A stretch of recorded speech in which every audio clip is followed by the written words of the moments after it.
Thank you everybody for joining us today for our webinar. I just wanted to introduce the ECP group, which is part of the Peace Assembly, and we're the ones sponsoring this event and put this event together. So the pediatric ECP group, we help promote career development and postdoctoral fellows and early career faculty. And so there are like three programs that are, ATS wide that the pediatric ECP group ends up helping to coordinate.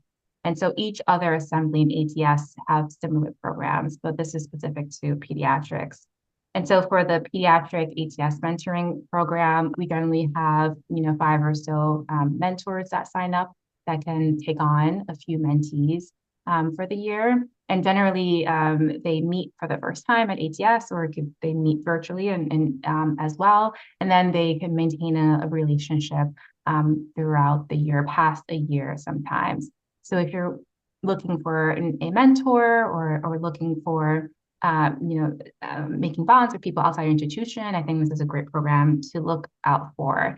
And you generally start seeing applications come up in the winter. There's also the apprentice program. There's 3 different apprentice committees that people can apply for. So the web committee, planning committee, program committee, and these are the names of the people who were selected this year to join. Again, this is a great way to get involved with ATS, to learn about the committees and how the assembly works and functions, and then make connections and build relationships with people that are in the assembly. And then lastly, we always have a teaching competition. And so this year we had a semifinalist.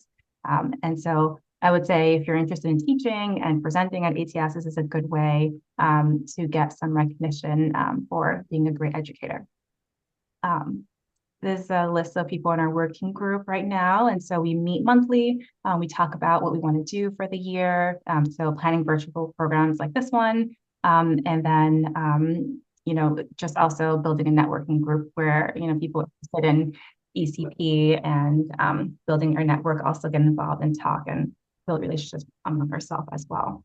So if you're interested in joining in general or getting information about the Peace Assembly, the ECP working group, feel free to reach out to me. Katiana and I are the co-chairs. All right.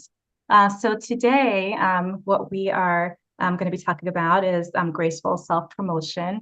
And so this was a really popular topic. You were surprised that like 60 participants registered for this today. And so we look forward to having this discussion. We were interested in having a webinar where we talked about, how to promote yourself, what avenues or what tools can you use to promote yourself. Erick is going to talk a little bit about social media as well. And Sharon will talk about like how to do this in the workplace environment and in academics. So looking forward for both of your talks. I'm going to hand it over to Sahar, who will introduce Sharon. Great. Thank you, Seyni. Hi, everyone. My name is Sahar Al Baroudi. I am a pulmonologist working at CHOP. And I have the great honor of introducing Dr. Sharon McGrath-Morrow. She, I'm sure, has a dictionary list of a CV, but we'll try to summarize it. Dr. Sharon McGrath-Morrow is the Associate Chief of the Division of Pulmonary and Sleep Medicine at Children's Hospital of Philadelphia. She is also the leader of the Post-Preemie Lung Disease Clinic. She holds the Robert Gerard Morse Endowed Chair in Pediatric Pulmonary Medicine. She is the Deputy Director of the Center of Excellency in Toxicology, NIEHS funded P30 program, and the leader of the Air Pollution and Lung Health thematic area within the CEET. Dr. McGrath-Morrow is a primary investigator of translational lab that uses in vivo and in vitro modeling to study lung injury in early life and its long-term consequences on adult lung outcomes. Her lab focuses on the effects of hyperoxia, pathogen, and environmental exposures on early lung development and how these exposures can disrupt critical growth and injury response pathways. She is the author of more than 160 peer review. We are really behind, you guys. 160 peer review publications and is NIH funded as clinical correlates to her lab work. She investigates how early life exposures modify respiratory outcomes in children with chronic lung diseases due to prematurity. She has mentored several trainees and is a co-PI on a T32 grant that focuses on pediatric lung diseases. She served as the standing section member of the NHLBI Clinician Mentored K Awards from 2014 to 2019. She has held leadership position in the ATS and was a prior chair of the planning committee and program committee of the Pediatric Assembly.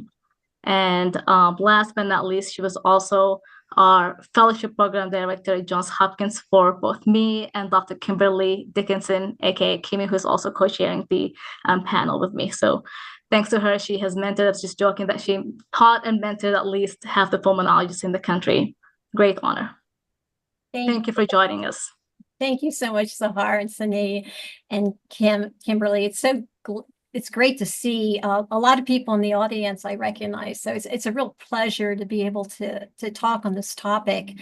I'm just going to share a few slides and kind of go over sort of what it means to me and others, what graceful promotion is. And it's a very important topic. So I'm very excited that there's so many people here.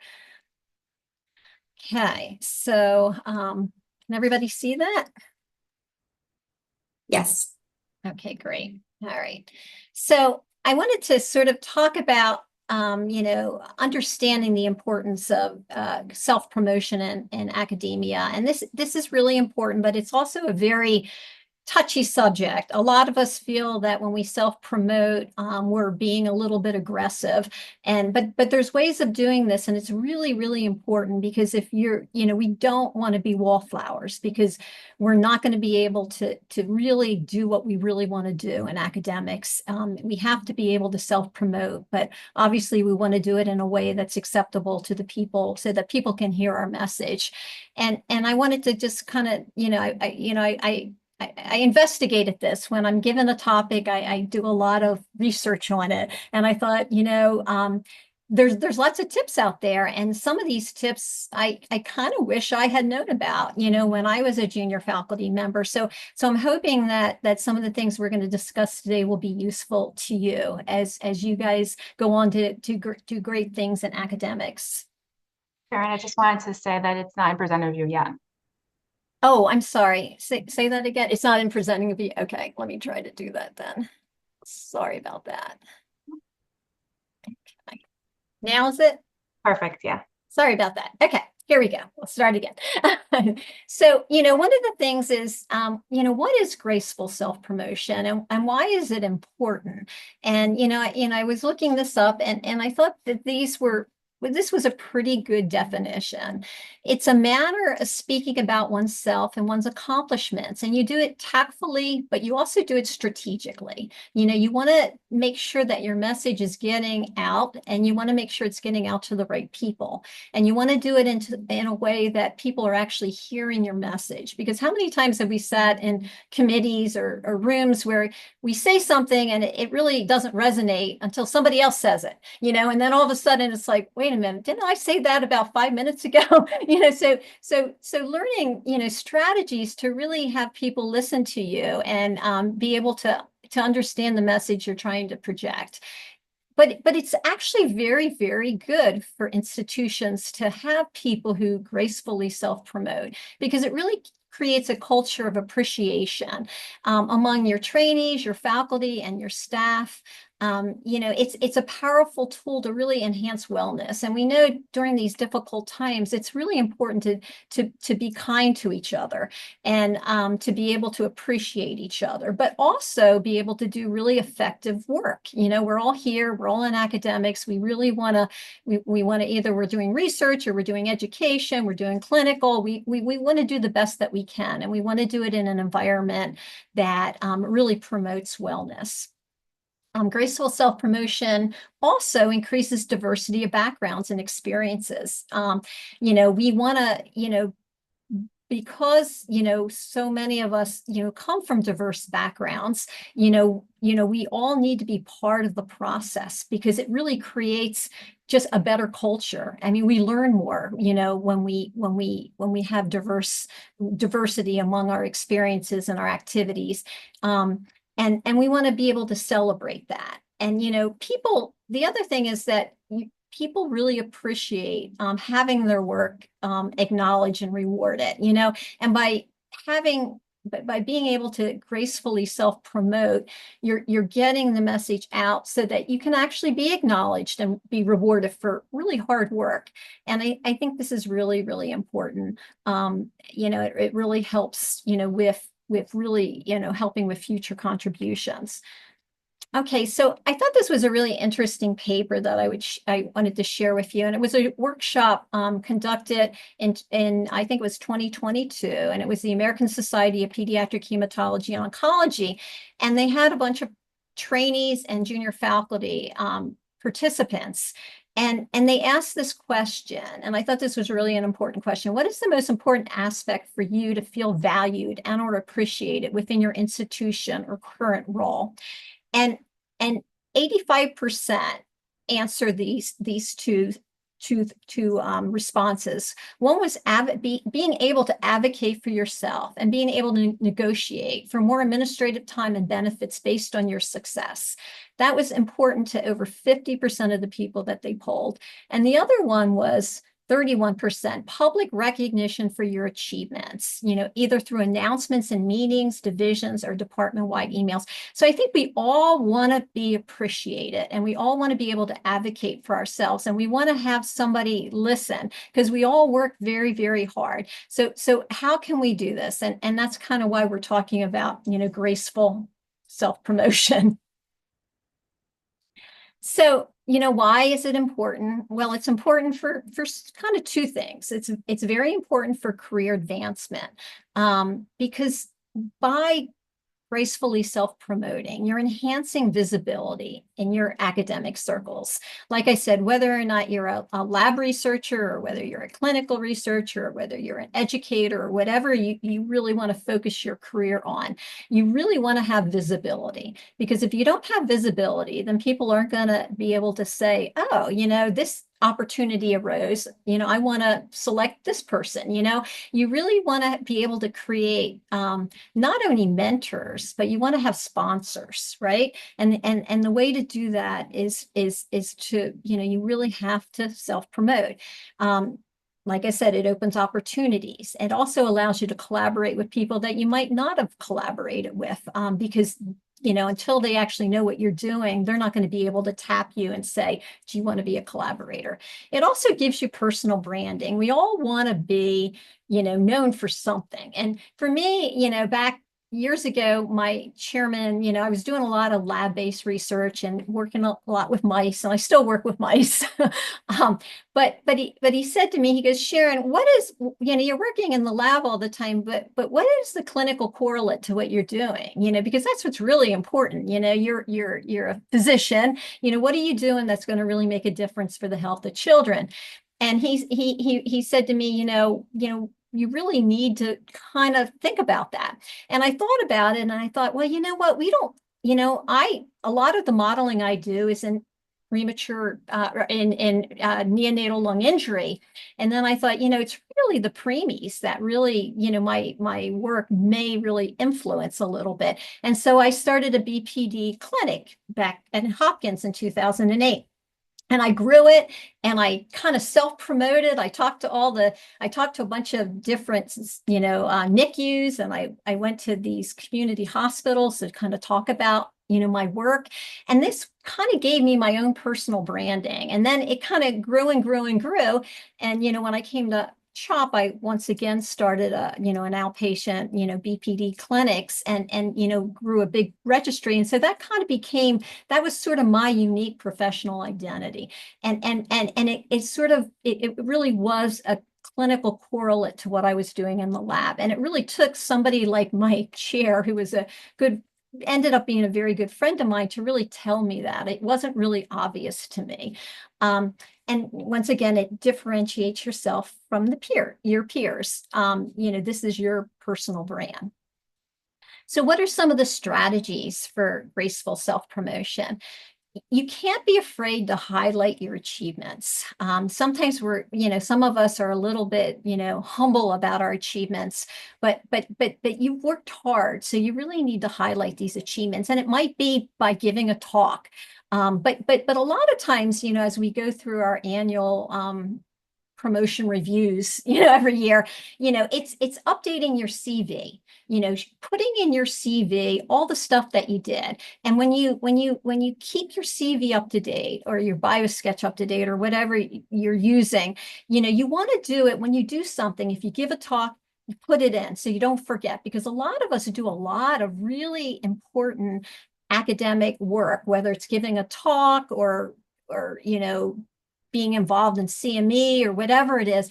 And sometimes we forget to actually put that in there, So for me, every time I give a talk, or, I write a paper, or I, go to a national meeting, or I'm in a committee, and I'm a moderator, I always go back to my CV and I put it in right away so I don't forget, because if it's not written down there, people, it didn't happen, unfortunately.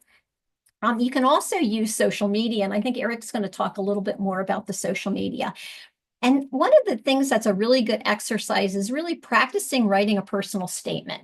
It's really hard, it's like you got this blank piece of paper in front of you, or your screen in front of you, and you think, okay, what is my personal statement? Why do I exist? Why am I doing what I'm doing?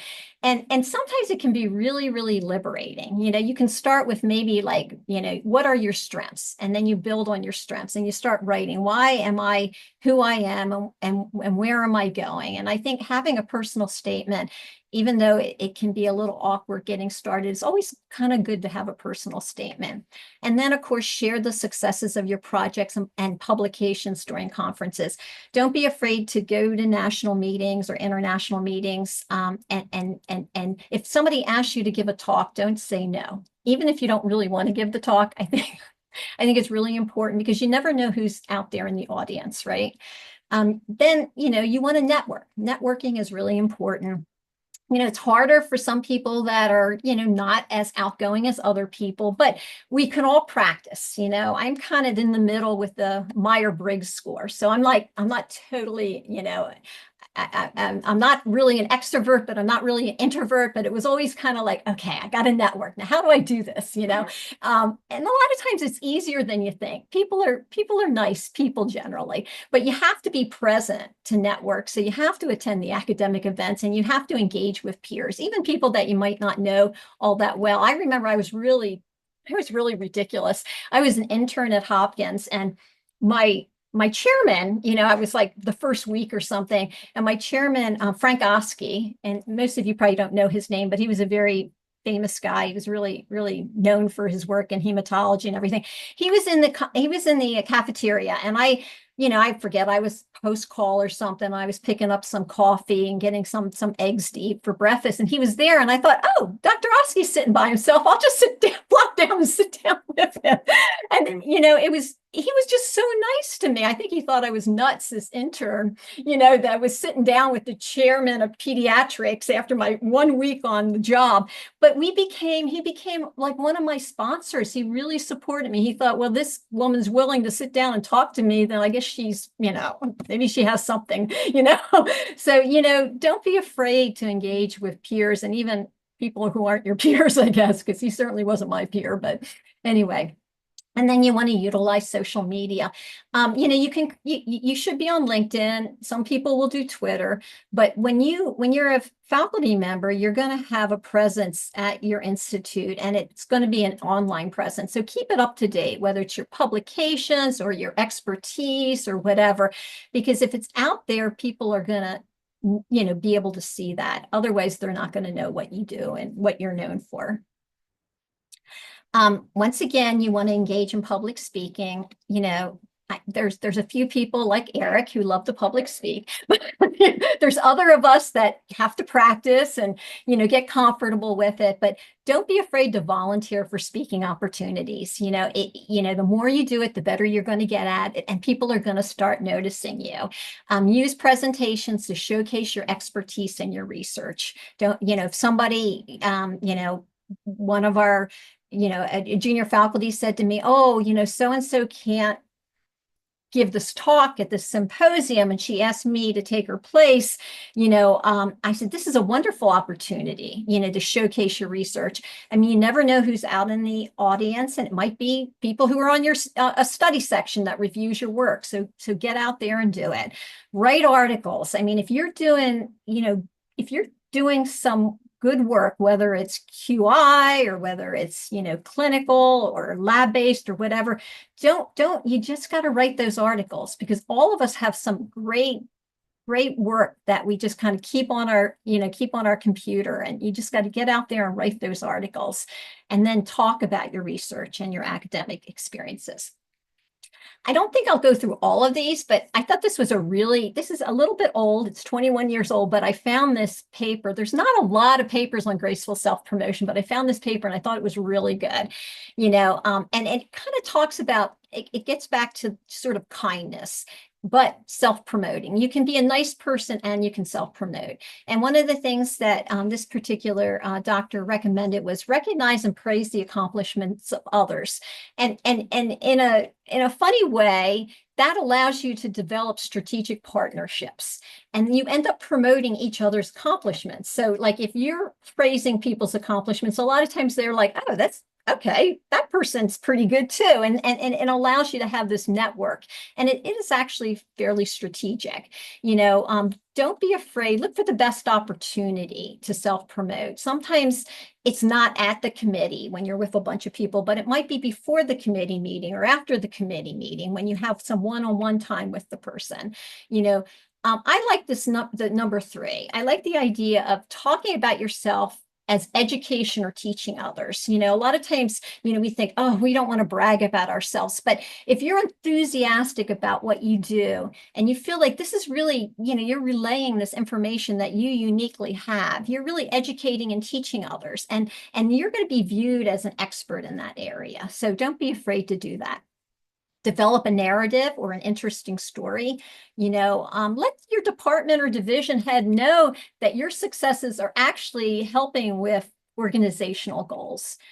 Keep your bosses in the loop. Let them know what you're doing, because they may showcase your accomplishments to higher up, and make sure that this one is kind of interesting, but make sure the proper people know what you accomplished, because there's always some people out there who are going to take credit for what you did. So you want to kind of get ahead of that as much as you can. I don't, it is what it is. And then there's a few others. Pass it on. When you're having good things happen to you, you want to pass on how you accomplish your successes to your junior colleagues. And then they'll do the same thing. Serve as a role model and take credit gracefully. But don't diminish your accomplishments. If somebody says to you, wow, that was a great job, don't say, well, anybody could have done that. Say, thank you very much. I really appreciate you recognizing, my accomplishments. And you can praise upward and say, I really appreciate all your support, and then people feel really good. I mean, I love it when Sahar says to me, Sharon trained me. Isn't that great? That makes me feel really, really good. So it's good to have this back and forth. These are other quick tips, set clear goals, tailor your message, and then measure your success, because you want to see, well, are these efforts really working? Do I need to change my approach a little bit? Maybe I'm being a little bit too out there and I have to think about, or maybe I'm not networking enough or something like that. So always measure your success regularly to see whether or not it's working.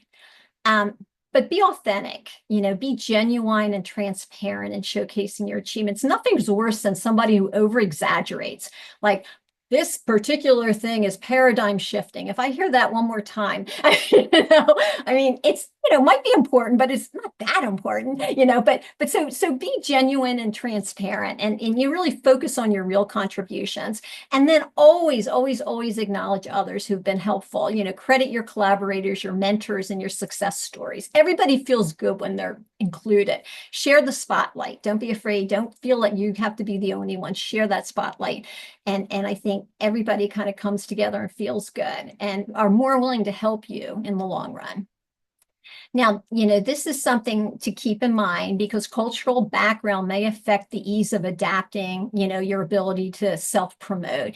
Some cultures are going to be modest and they don't really, it's more of a collective sort of emphasis and not so much individual achievement as in other cultures. And so the way you approach that can be difficult for some people. And so, a lot of times you don't want to be categorized in, you don't want to be categorized necessarily for me as a woman, or even an older woman now, I hate to say it, but I'm more senior, right? You want the leadership to know you as a person, not as something, whatever, she's that dark-haired, middle-aged woman, or whatever. And how can you do that? You may want to think about your, 3 of your personal strengths and create a narrative around them. And then you can use this, what they call PAR method, which looks at problem, action, and results. And what you can do is in your narrative, you can say, I had this problem and I addressed it because, I have this particular, so you can emphasize the strengths that you have. So you were able to address that problem, you acted on it, and these are the results. Obviously, you want to give a good story, so a positive results, because most people know that past behavior is predictive of future behavior. Try to align your personal strengths with the core values of your institution, because then you're going to be aligned. And I think that's a really good approach. And always know your mission statement and your strategic plan of the Institute, because you really want to have them on board with you. All right, and this is my last slide, and then I'll hand it over to Erick. But self-promotion is important for your career growth. Embrace self-promotion as a tool for professional development, and try to continuously refine your approach for greater impact. All right, so I'll hand it over to Erick. Thank you, guys. Well, I will quickly introduce Dr. Forno. So I'm Kimberly Dickinson. I'm a pulmonologist at Emory and Children's Healthcare of Atlanta. And I'm excited to introduce Dr. Erick Forno today. He's a professor of pediatrics and vice chair for clinical research in the Department of Pediatrics at Indiana University. He also serves as the director of clinical research in the Child Health Research Institute at Riley Hospital for Children. His research in the epidemiology and genomics of asthma has been funded by the NIH and the U.S. National Science Foundation, and to date, he's authored or co-authored over 230 peer-reviewed publications. Dr. Forno also serves as a co-PI in the T32 training program in pulmonary medicine at Indiana University. He's a standing member in the Cardiovascular and Respiratory Diseases NIH Study Section, and he served as chair of the program and planning committees at the ATS PEDS Assembly, vice chair of the ATS Scientific Advisory Committees, and is helping to establish a severe pediatric asthma consortium in the U.S. So you can take it away, Dr. Forno. All right, thank you, Kimmy, and thank you, Seyni, Sahar, for the invitation. Everybody for joining, and then I get the difficult task of following Sharon.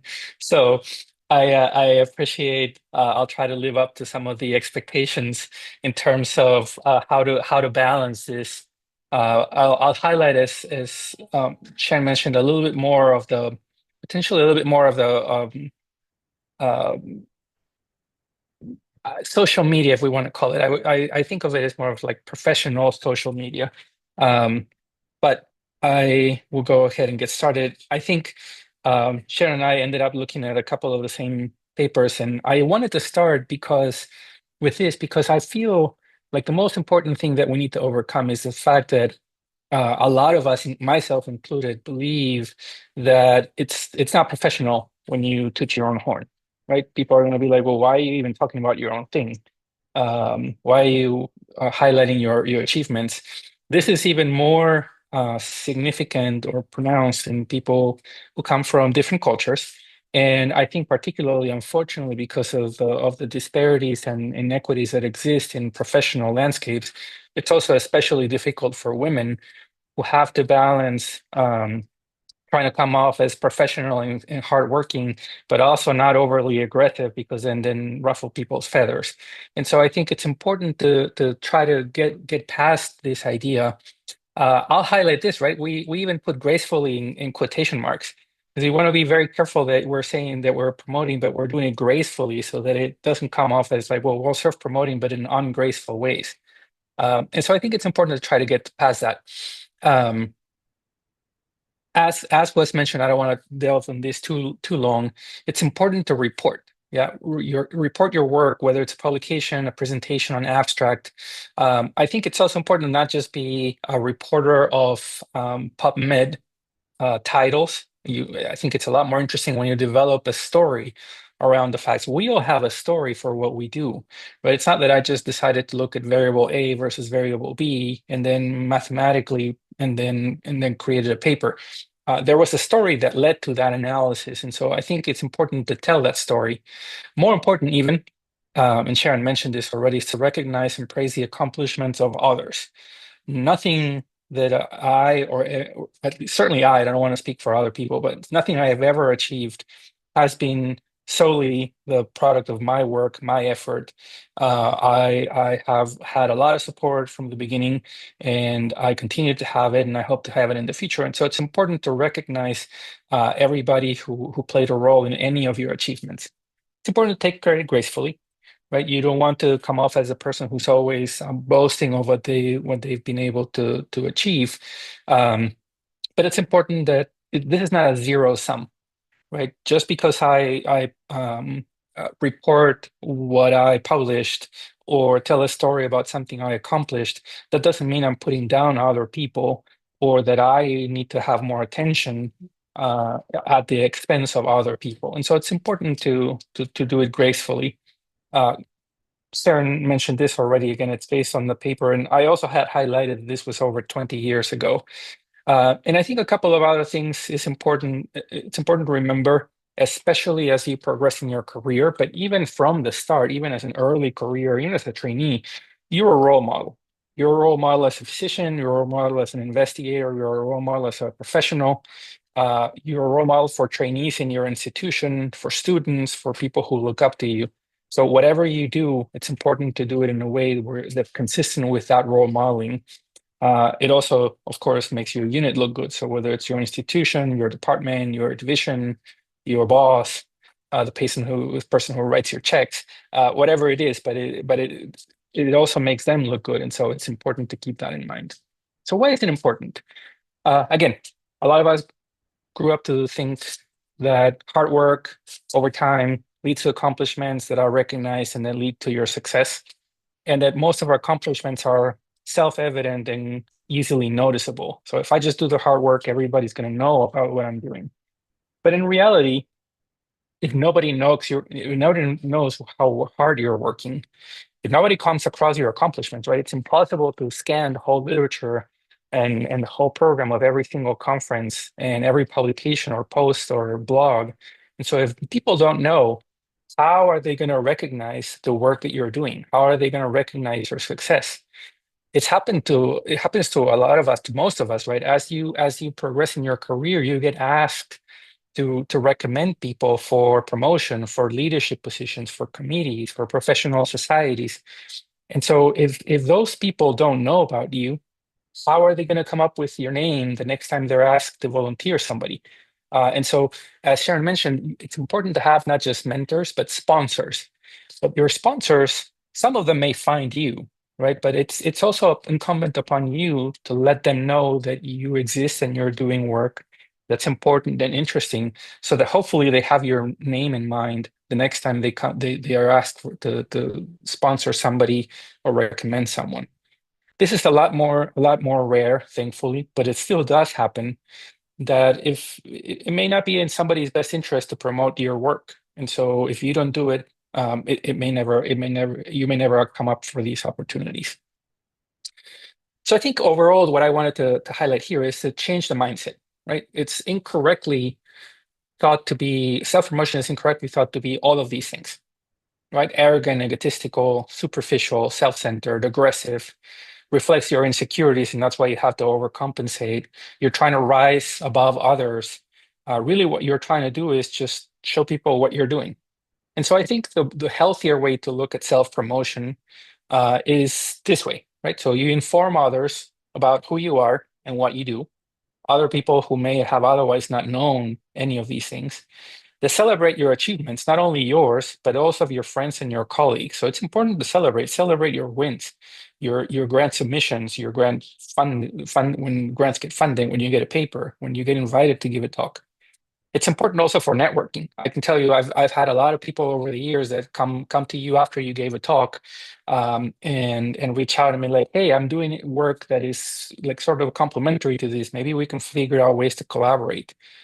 Educate the broader public. So especially these days with social media and everything else going on, there's so many bad information out there that is part of it's important part of your role to educate the broader public and also advocate for your patients and for your science, particularly important in more recently. So I think it's a mindset that we need to change. This is from a while back again, and then they here in this paper they asked deans of medical schools what differentiates a rock star from the rest of the faculty. And so what you can see here is the most frequently cited thing is self-promotion. Other good habits is hardworking, charismatic, politically savvy. Other that you probably want to avoid falling into that, right? You don't want to be the narcissistic, opportunistic, arrogant rock star. But I think you have to focus on the positives, and importantly within that, all the set 3 out of 4 of these deans thought that it was important to self-promote. So how do you do this? You establish your goals. You decide what you want to do when you're self-promoting, right? Are you self-promoting because you want people to recognize a specific field that you're working on? Are you promoting yourself because you want to participate in leadership opportunities? And so what the goal is going to be different. Also find the style that suits you. When I started going into social media, I'll talk about it in a second, I decided that I wanted to focus particularly on professional publications, conferences, achievements of that sort, and try to not post about other things, although it's really hard to keep to that particular style that I decided to work on. Strike a balance and be mindful, right? You have to be mindful of who you are, your role as a professional, your role as a physician or as an investigator, and your role in the institution as well. Remember, everything you post online will be there forever and will be used against you. And so it is important to take a breather before you reply to one of those ridiculous posts with something that you're going to regret later, because it's gonna be there online forever.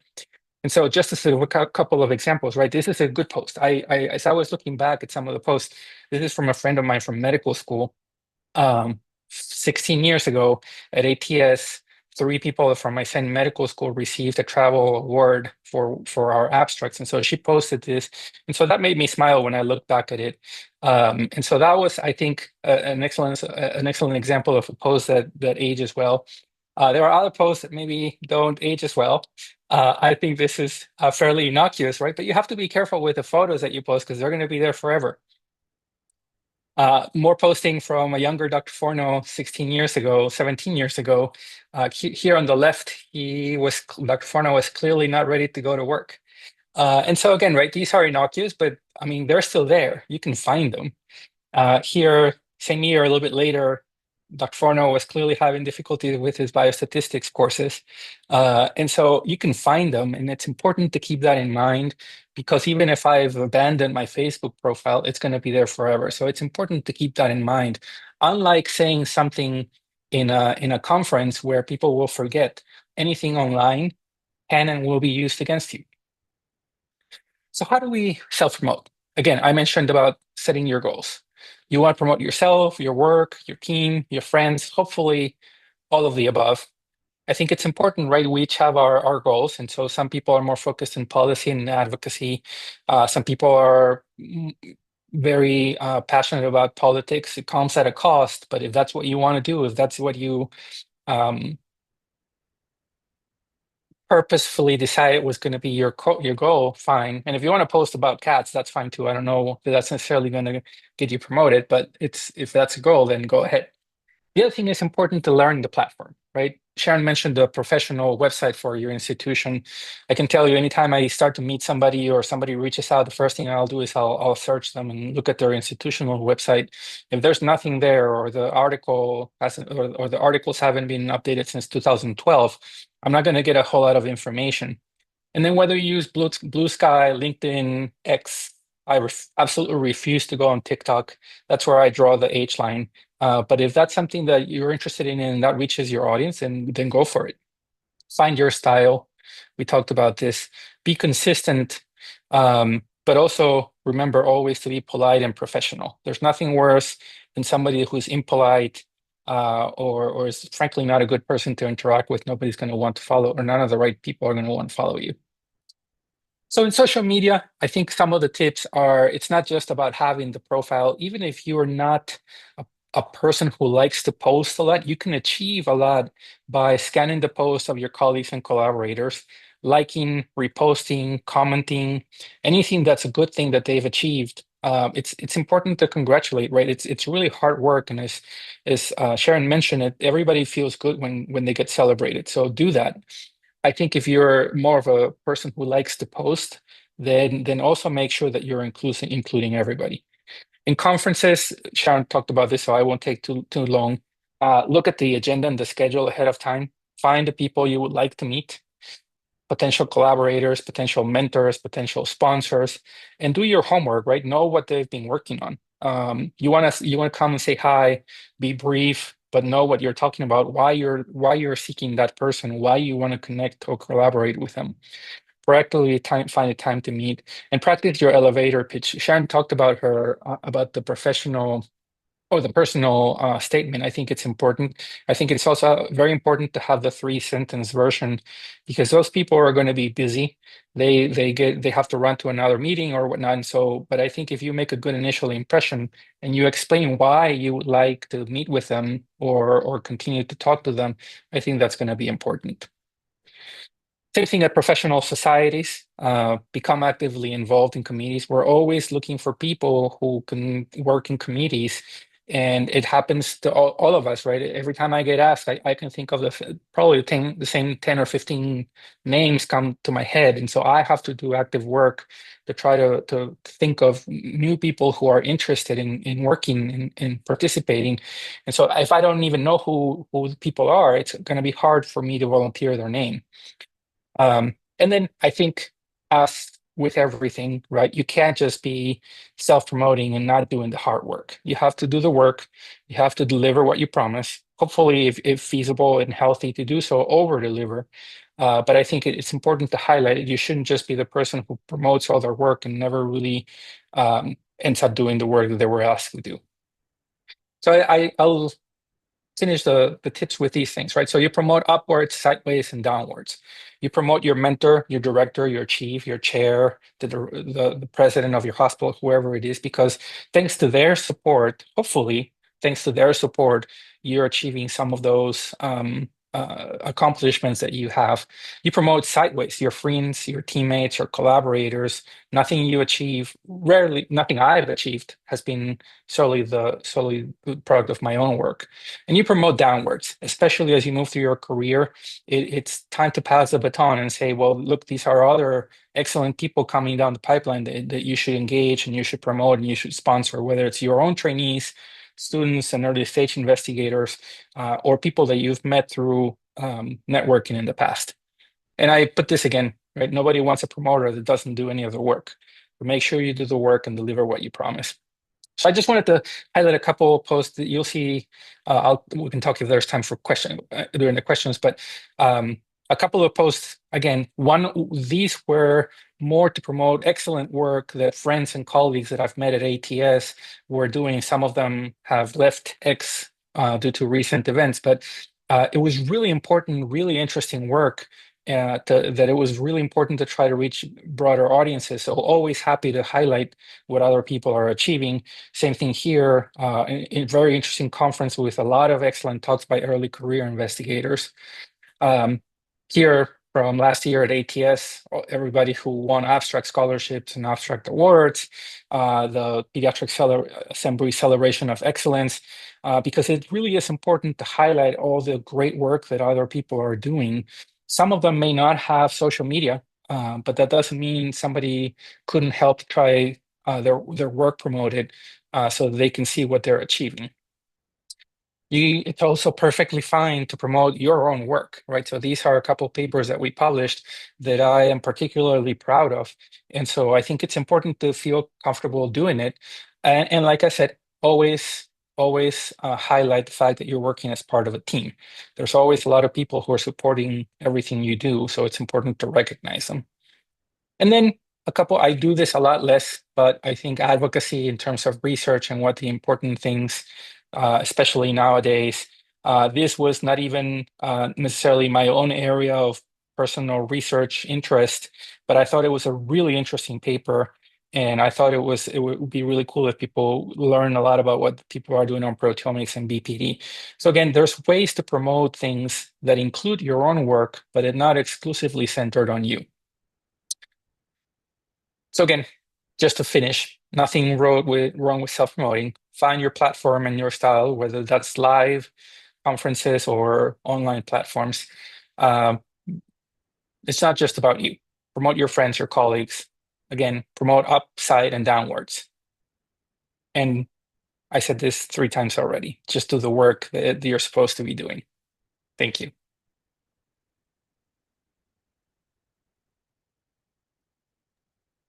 Thank you both for those interesting talks and tips and suggestions. I can open up the panel now. So if anybody have a question for Sharon or Erick, you can ask now. If you're not able to put your mic on, you can also put your question in the chat and one of us can read it out to the group.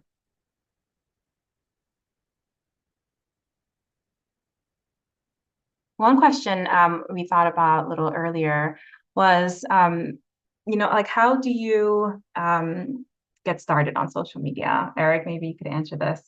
So how did you get started? I think a lot of people do start with X and they'll post things on there. But I mean, I had Facebook in college. And so I actually, block everything out so nobody can see it. I have like the extra privacy levels because, you get tagged in pictures that you don't know how to undo. So I guess, how did you get started and what are your tips? Yeah, Seyni, I think it's a great question, right? So I showed you some of those Facebook, right? Clearly at that point, I was just venting about whatever I was feeling at the time. So for me, that's why that was part of that conscious decision when I started on X, that I was going to let X be my professional Twitter at that point.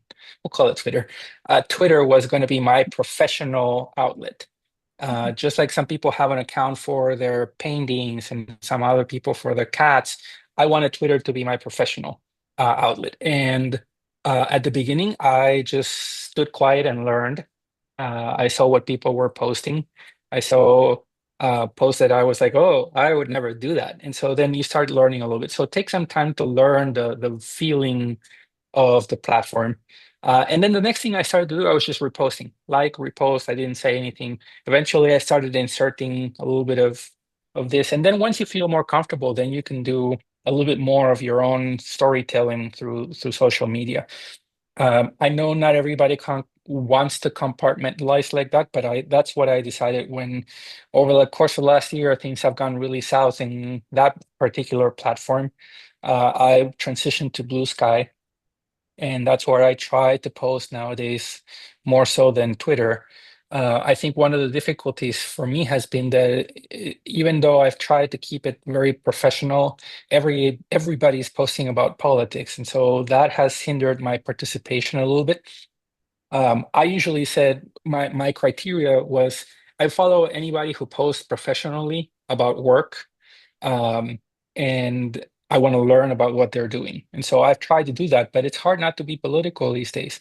And so I'm still engaged, but I don't post as much. I hope things will get better and I'll find some energy to do it again. But that's how I started. I just decided to learn a little bit first, and then slowly you emulate some of the people you saw online. Thank you. Those are good suggestions. So I guess thinking about political statements, like recently with the NIH cuts, it affected me personally, and I was really angry about it, right? And so I have my personal page on Instagram where I post pictures of my kids and I have my friends that are following me. And so I feel like it's a more comfortable space. But sometimes I just want to repost things that I guess are not good, like you mentioned, right? And so, like, if it was something political where you feel strongly about, but maybe controversial, even if it's just for your, to a smaller network, would your recommendation be just to avoid anything like that? I'm not a big social media. I don't have a big social media presence. I actually have never been on Facebook, so I'll tell you that. But I think you have to be true to your core values, but you also have to be able to take the heat.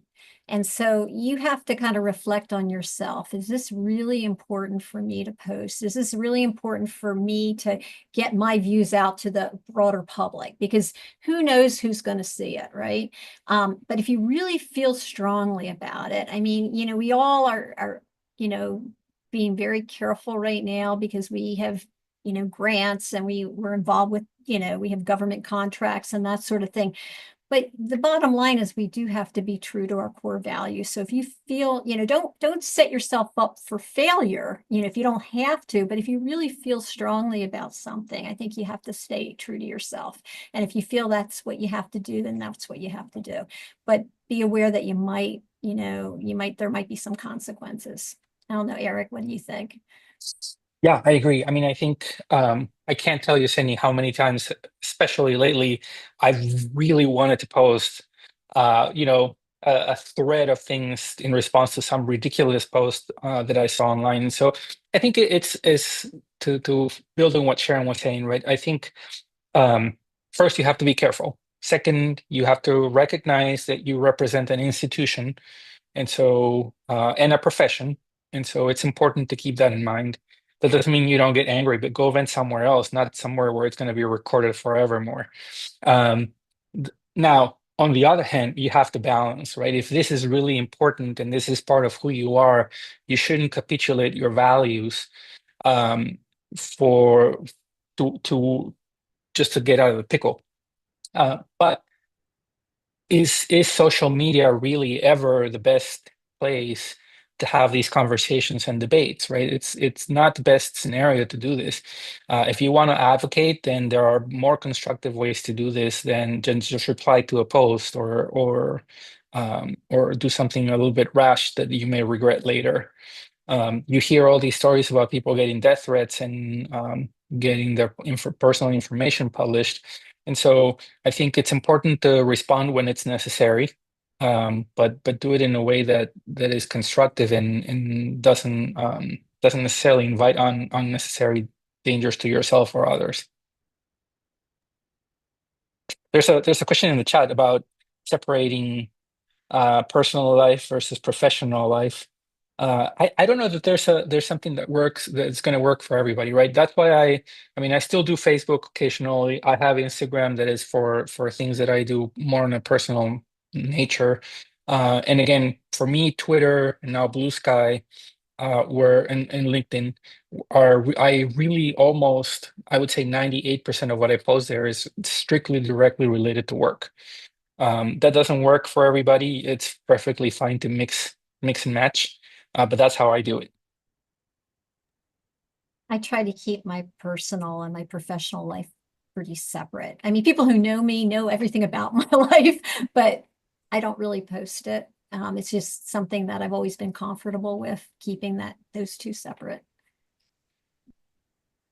Yeah, and that goes back to saying what you were saying, right? I mean, I think if you have your Instagram, you could protect it and make it private, right? And so then you can control who has access to your personal life. Blue Sky is by default, there's nothing that can be hidden. And so anything you post there can be accessed by anybody, even if they don't have a Blue Sky account. So just be cognizant of the rules.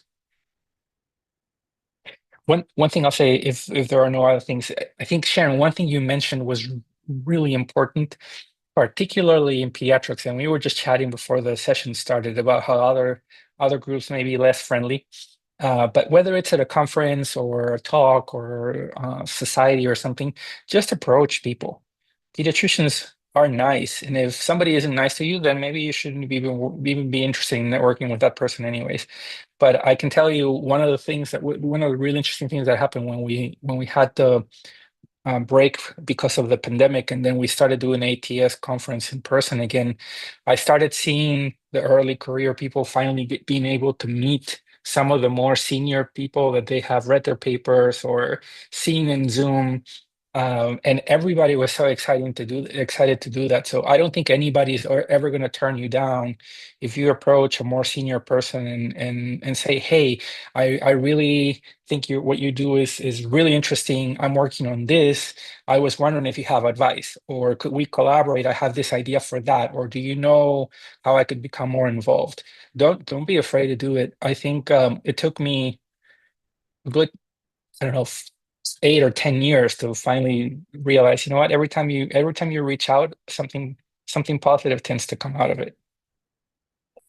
And don't be afraid to follow up with an email.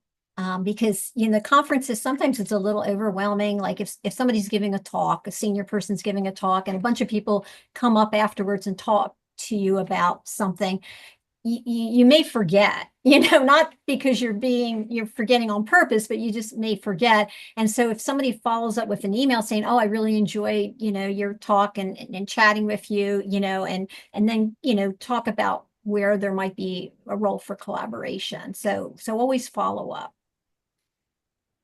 I had just one question too. I remember, again, as Sahar mentioned, both she and I trained under Sharon at Hopkins. And I remember in fellowship, we would have like a board where we would put up our publications. And it was like very obvious when people could walk by this board, you could kind of see sort of what people were working on and have a way to do that. And it sounds like social media can be another way to do that in a larger audience. But I guess as we think about our own trainees and people that we are mentoring, are there things that you do within your own institutions that you feel are a good way to help people promote themselves or their trainees? I guess, are there other venues to sort of think about that within your own institution besides maybe not telling your boss? But I just was wondering, like, what at your institutions, are there other ways that you're helping to promote the work of trainees or the people that are coming behind you? Yeah, I mean,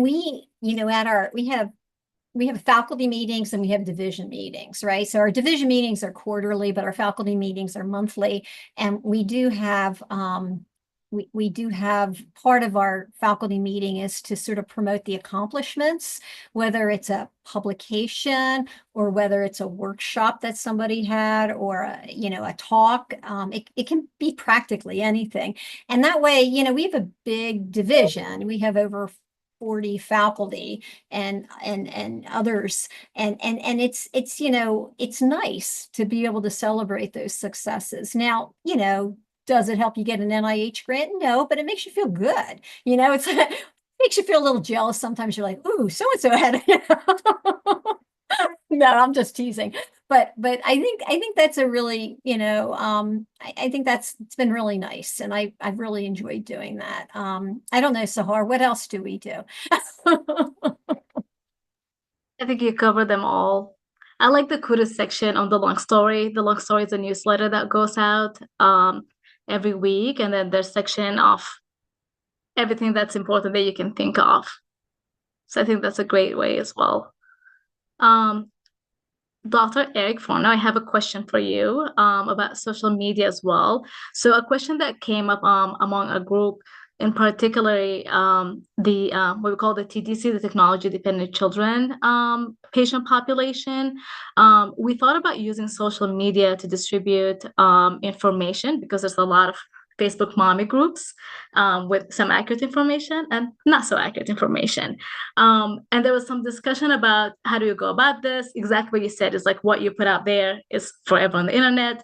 Does your institution or you yourself or anybody kind of what they say, but not personally, have a account or a social media account basically to kind of address certain patient population and certain patient medical issues?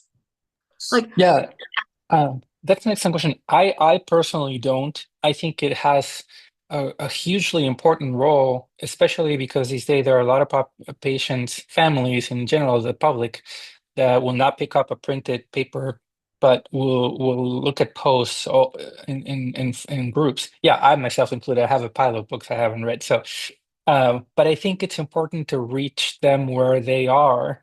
And so if that is a tool, I think you should take advantage of it. The difficulty again over there in that approach is that, again, everything is going to be there forever. You also don't have a great control over who is able or who's part of the group or who's able to access it. So if you have a way to manage those groups, right? Sometimes in Facebook, it can be an invited, moderated group. It could be that maybe what you do is you get them to have a chat group together. And so something where you can control a little bit more who has the access, I think it's important. However, right, everything, I think this is timeless advice, but even more nowadays, anything that you put in writing, you should be okay with it falling in the wrong hands. And so don't send an email that you don't want somebody to forward somewhere else.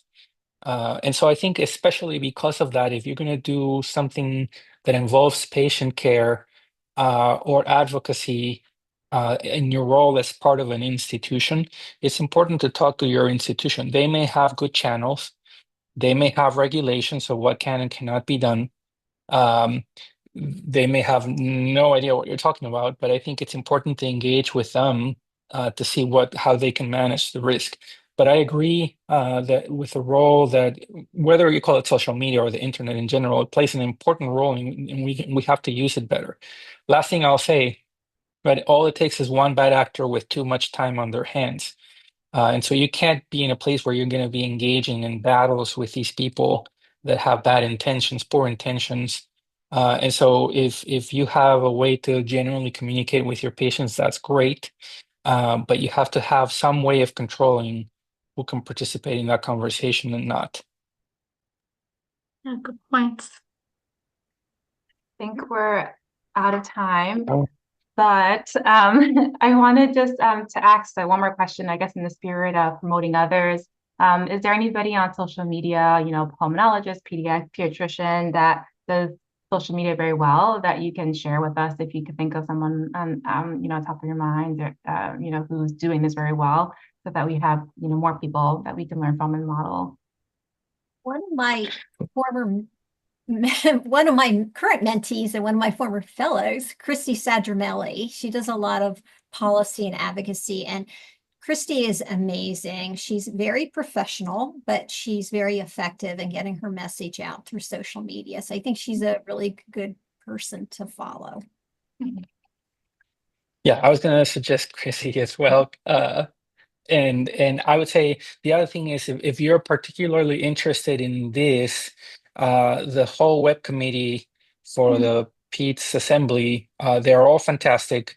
They all have their strengths and different niche interests. And so some people may be more Twitter, some people may be blogging. There are some people that have been pushing TikTok, although, like I said, that's where I draw my line. I also think Terry Laguna does an excellent job at posting very important, relevant things. But in general, I would say within the PEDS assembly, there are a lot of people. And then once you find one of them or one of us, and then you can sort of network through there. So any of those people would be great places to start. I actually just thought about one more thing. Sharon, as like a division head, in general, do you like hearing from early career people? And one advice I've gotten was, quarterly send the email to, your managers and tell them what you've done in the last couple of months, like what you've accomplished, what talks you've given. I always find that, it feels weird to do, but do you like hearing from, people when they have accomplishments like that? Yeah, I'm actually an associate division chief, so I want to, but yes, absolutely. I get very excited to see what the junior faculty, the trainees are doing. And I also really embrace their excitement because, nothing's more exciting than getting a paper published or being asked to give a talk or, successfully completing a project that you've been very, excited about.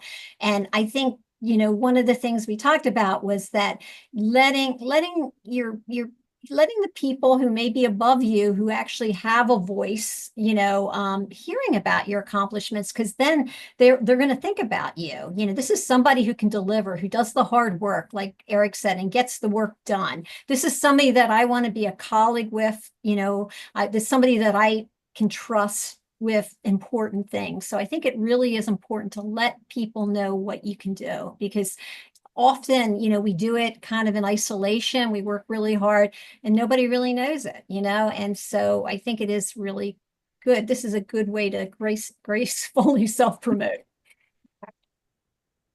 Thank you so much for your time, both of you. And thank you everybody who joined and who stayed over time as well. Really appreciate it. Thank you. Thank you. Absolutely happy to be here. Thanks.